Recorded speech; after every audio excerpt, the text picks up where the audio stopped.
கிருஷ்ணனும் பலராமனும் பிருந்தாவனத்தை விட்டு முதன்முறையாக மதுராவிற்கு போறாங்க. கம்சனின் அழைப்பை ஏற்றுக்கொண்ட இருவரும் அங்கு போய் இறங்கி மதுராவை சுற்றி பார்க்குறாங்க. அப்போ ராஜ உடைகளை சலவை செய்யும் வண்ணான் ஒருத்தங்க இருக்கிறாங்க. கிருஷ்ணனும் பலராமனும் அவங்க கிட்ட போய் எங்களுக்கும் எங்க பிருந்தாவன வாசிகளுக்கும் இந்த ராஜ உடைகள் வேணும் அப்படின்னு சொல்லிட்டு கேட்குறாங்க. அதற்கு அவங்க ஒத்துக்கலை.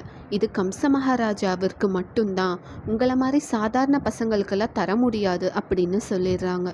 அவங்க இப்படி சொன்ன உடனே கிருஷ்ணர் அவரை வதம் செஞ்சிடுறாரு.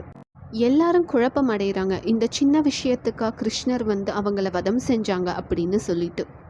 ஆனால் அதற்கான காரணம் அவங்களுக்கு அப்ப தெரியலை.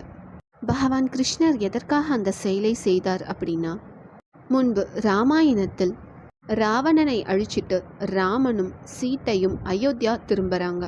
அப்போ அயோத்தியாவில் இருக்கும் ஒரு வண்ணான் சீதா தேவியின் புனித தன்மையை தவறாக பேசுகிறாரு. அவருடைய பேச்சை கேட்டுக்கிட்டு நிறைய பேர் சந்தேகமாக தவறாக பேசுகிறாங்க.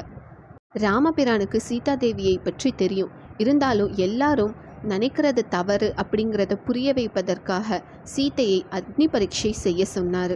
சீதாதேவியும் அதை செய்து தன்னுடைய புனிதத்தன்மையை வெளிப்படுத்தினாங்க. அப்போ தவறாக பேசிய அந்த வண்ணான் தான் பல பிறவிகள் எடுத்து இப்போ மதுராவில் வண்ணானாக இருக்கிறாங்க.